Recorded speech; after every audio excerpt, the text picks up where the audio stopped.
Assalamu alaikum. My name is Fazal Wahab. You are watching my YouTube channel. We are continuing class 6 mathematics, exercise number 6a, and we will solve question number 5. This is exercise 6a on page number 86, and today we will continue from question number 5 of this exercise.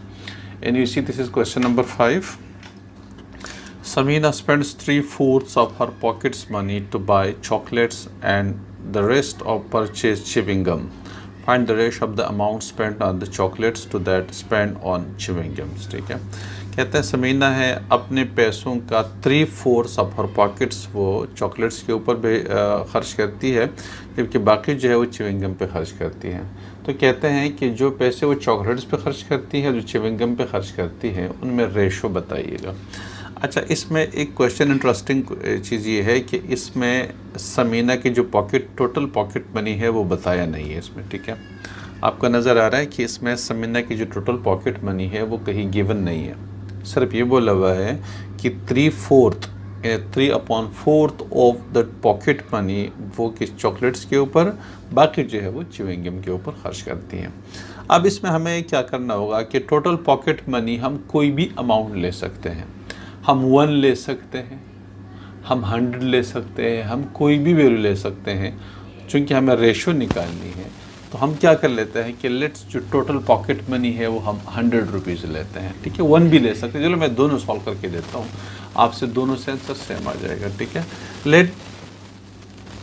ये question number जो है 5, ठीक है, और late हम कर लेते हैं, अपनी तरफ सपोज कर लेते हैं। Let total pocket money is equal to RS 100 है। हमें रेशो निकालनी है, तो लेट से सपोज करें कि हम उसको 100 ले लेते हैं। ठीक है, और फिर जो मनी है, money spend on chocolate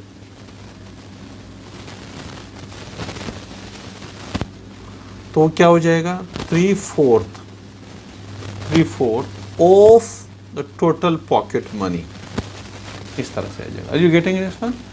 3/4 of the total pocket money आपके पास वो किस चीज़ के ऊपर खर्च कर रही है, चॉकलेट के ऊपर। ठीक है, तो money spend on chocolate is 3/4 of the total pocket money. अब टोटल पॉकेट मनी हमने कितना लिया हुआ है, 100 लिया हुआ है, तो उसमें से 3/4 कितना हो जाएगा, 4 1 ज़ा 4, 4 25 ज़ा 100, 25 3 ज़ा 75, RS 75 रुपीज़ वो चॉकलेट के ऊपर खर्च कर रही है। ठीक है, तो द अमाउंट या द मनी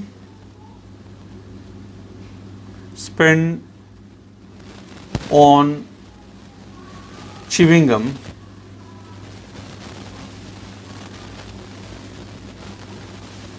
वो कितना हो जाएगा, टोटल 100 है और 75 रुपीज़ वो चॉकलेट के ऊपर खर्च कर रही है, तो जो माइनस कर देंगे तो बाकी RS 25 रुपीज़ वो किस चीज़ के ऊपर खर्च कर रही है, वो च्युइंग गम के ऊपर। अब ये एक्चुअल हमारे पास ये अमाउंट है नहीं, इसलिए कि 100 रुपीज़ तो मैंने अपनी तरफ से सपोज किया हुआ है, ऐसा तो कोई वैल्यू गिवन ही नहीं है। ठीक है, अब इनमें रेशो क्या हो जाएगी, ठीक है, रेशो हमारे पास आ जाएगी, क्योंकि हमें क्वेश्चन है रेशो निकालना है। ठीक है, तो अमाउंट मैं दूसरे पेज पे कर लेता हूँ। ठीक है, जगह कम पड़ जाएगी, फिर नेक्स्ट पेज पे अब हम यहाँ पे लिखते हैं कि amount spend on chewing gum chocolate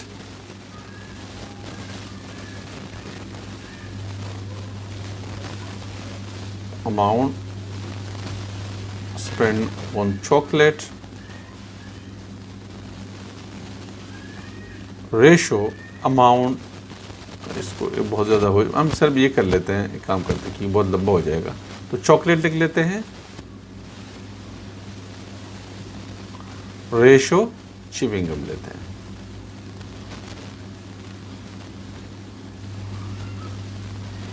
हम ये कर लेते हैं। ठीक है, तो चॉकलेट के ऊपर कितना खर्च हुआ है, RS 75, और च्युइंगम के ऊपर कितना खर्च हुआ है, RS 25, ठीक है। तो 25 के टेबल से कट सकता है या 5 के टेबल से करे, शायद वैसे 25 3 से 75, लेकिन हम 5 के टेबल से कर लेते हैं। तो 5 1 ज़ा 5, 5 5 ज़ा 25, 5 5 ज़ा 25, 5 3 ज़ा 15, 5 1 ज़ा 5। तो 3:1 चॉकलेट टू च्युइंगम रेशो जो हमारे पास आ रही है, ठीक है।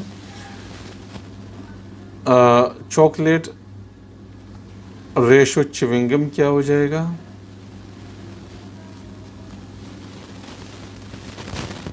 वो है 3:1। दिस इज द आंसर, ठीक है। ये बिल्कुल सिंपल है। अब अगर ये ज़रूरी नहीं है कि हम 100 रुपीज़ लेते हैं, अगर मैं 1 रुपये ले लेता हूँ लेट्स से, ठीक है, अगर मैं 1 ले लेता हूँ तो फिर क्या हो जाएगा। देखिए सपोज करते हैं कि हम इसको 1 ले लेते हैं। लेट्स सपोज क्वेश्चन नंबर 5 में सेकंड दोनों मर्जी आप कर सकते हैं, ठीक है। लेट द पॉकेट मनी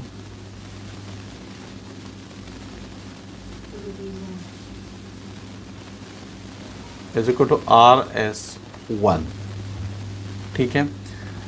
तो 3 मनी या amount spend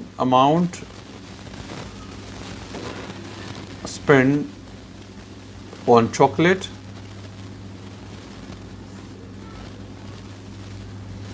is equal to 3/4 multiplied by 1 is equal to 3/4, या इसको हम लिख सकते हैं 4 0 पॉइंट लगा के डेसिमल में कन्वर्ट कर दें। तो चले 3/4 ही लिख दें, कोई इशू नहीं है, फिर वो 3/4 लिख दें, ठीक है। अब हम क्या करते हैं, अमाउंट स्पेंड ऑन च्युइंगम, ठीक है। ये हमारे पास जो है ठीक है च्युइंगम है,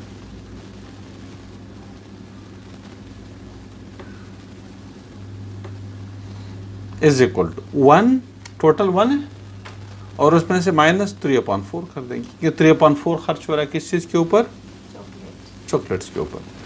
तो अब हम क्या करेंगे, एलसीएम ले लेंगे 4, तो ये 1 मल्टीप्लाइड बाय 4 माइनस 3 हो जाएगा। ये मेथड आपको आता है एलसीएम लेने का, ठीक है। इधर नीचे 1 होता है ना, एक्चुअली 1 होता है, तो 1 और 4 का एलसीएम 1 आता है। देखिए 1 4 ज़ा 4, अब ये 4 लेकर आना है नीचे, इधर से 1, ये 1 जो है ना इससे हम 4 लेकर आएंगे। तो 1 को किस चीज़ से मल्टीप्लाई करें जिससे 4 आ जाए, 4 से। देखिए इसको इस तरीके से करें, एक नई चीज़ आपको सिखानी पड़ेगी। चलो मैं दूसरे पेज पे पहले ही सिखा देता हूँ। पहले तो ये देखिए 1 - 3/4 हम कैसे करते हैं, 1 - 3/4। असल में इस कोई भी नंबर होता है ना उसके नीचे 1 होता है, उसको यूँ लिख सकते हैं। एलसीएम का सीधा सीधा अगर कोई कॉमन टेबल नहीं है तो मल्टीप्लाई कर देते हैं। तो इससे आपके पास क्या आता है, 1 और 4 का। देखिए ये मेथड तो आपको आता है ना यार, ये मेथड तो आपको आता है, अब कोई कॉमन चीज़ ही नहीं है ना। तो 1 वैसे ही आ जाएगा, 4 1 ज़ा 4 से कर दे तो वही चीज़ आ जाएगी। आपके पास एलसीएम क्या आ रहा है, 4 आ रहा है। अब 4 आ रहा है, अब इसको आपने क्या करना है, इसको 4 बनाना है। तो इसको किस चीज़ से मल्टीप्लाई करेंगे, 4 से। 4 1 ज़ा 4 आ रहा है, तो इसको भी हम किस चीज़ से करेंगे, 4 से। समझ रहे हो ना। तो देखिए मेरे पास आ रहा है 1 मल्टीप्लाइड बाई 4, ये वाली, ये तो वैसे ही हो जाएगा। अब माइनस, ये माइनस आ रहा है, इस 4 को किस चीज़ से करेंगे जिससे 4 आ जाए, 1 से। देखिए 1 से, तो इधर भी 1 से, तो चीज़ वही सेम हो जाएगी। 3 मल्टीप्लाई बाई 1, इससे मेरे पास आ जाएगा 4 1 ज़ा 4 माइनस 3/4 आ रहा है, इस तरह से 1/4, ठीक है। तो ये मैंने इधर सॉल्व कर दिया। इसका 3 1 ज़ा 3 कर दीजिएगा, तो ये 4 1 ज़ा 4 माइनस 3/4। इससे आपके पास जो अमाउंट खर्च हो रहा है किस चीज़ के ऊपर, जो खर्च हो रहा है च्युइंगम के ऊपर, वो RS 1/4 है। अब हम क्या करते हैं, इनका रेशो निकाल लेते हैं, ठीक है। तो ये मैं अगले पेज पे कर देता हूँ, ठीक है। तो अब हम क्या करते हैं कि चॉकलेट लिख दीजिएगा,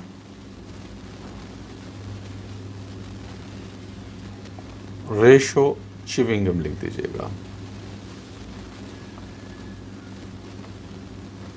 ठीक है। चॉकलेट के ऊपर कितना है, 3/4, और उसके ऊपर कितना है 1/4। च्युइंग गम के ऊपर कितना है, हमने सॉल्व किया ना। अब आप क्या कीजिए 4 को हटा दीजिएगा, तो दोनों साइड को 4 से मल्टीप्लाई कर दें, नीचे से 4 को हटाने के लिए 4 1 4 4। आपके पास क्या आ रहा है आंसर 1। यही आंसर आ रहा था पहले, ठीक है। तो सेम आंसर आप कोई भी अमाउंट ले लें, 1 ले लें, 100 ले लें, 1000 ले लें, 50 ले लें, 25, जो भी लेंगे रेशो आपके पास 3:1 रेशो आ जाएगी, ठीक है। तो ये था क्वेश्चन नंबर 5, ठीक है। क्वेश्चन नंबर 6 कह रहे हैं कि an 70 liters of a mixture of milk in water, एक मिक्सचर है मिल्क और पानी, दूध में पानी मिलाया हुआ है माशाल्लाह से, सही है। तो milk in water, the amount of pure milk is 56 litre.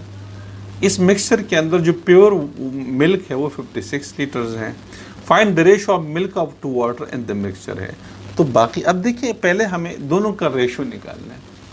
भाई टोटल 70 लीटर है, उसमें दूध कितना है 56, बाकी क्या हुआ पानी हो गया। पानी कितना हो जाएगा, तो आप माइनस करें 70 माइनस 56, यू गॉट 24 नहीं 14, ठीक है। 56 से 60 हो जाएगा और फिर 70 14 हो जाएगा, ठीक है। तो ये देखिए टोटल मिक्सचर जो हमारे पास आ रहा है, हम यहाँ पे क्या करते हैं, amount of total mixture of milk in water, question number 6, ठीक है। वॉल्यूम ऑफ मिक्सचर लिख दीजिएगा, मर्जी आपकी, ठीक है। या टोटल मिक्सचर हम लिख लेते हैं, वो 70 लीटर्स है, ठीक है। प्योर मिल्क कितना है 56 लीटर्स हैं। तो वाटर कितना हो जाएगा 70 minus 56 is equal to 14 liters हो जाएगा। रेशो हम निकाल लेते हैं, रेशो ऑफ मिल्क जो पूछा हुआ है, देखिए मिल्क टू वाटर लिखा हुआ है या वाटर टू मिल्क लिखा हुआ है, ये देखना पड़ेगा। मिल्क टू वाटर लिखा हुआ है तो पहले मिल्क आएगा फिर वाटर आएगा। Ratio of milk to water, तो ये देखिए लिख दीजिएगा मिल्क रेशो वाटर। मिल्क हमारे पास कितना है वो 56, वाटर कितना है 14, 7 के टेबल से 7 8 ऐसे 14 के टेबल से डायरेक्ट हो जाता है, मैं चले छोटे से कर लेता हूँ। 7 8 56, 7 2 14, 2 4 8, 2 1 2, ठीक है। सो 4:1 इज द आंसर, हमारे पास इसका आंसर आ गया, ठीक है। तो ये था क्वेश्चन नंबर हमारे पास 6। क्वेश्चन नंबर 7 हमारे पास है, थोड़ा सा बड़ा है, तो हम नेक्स्ट वीडियो के अंदर इंशाल्लाह उसको कवर कर लेते हैं, ठीक है।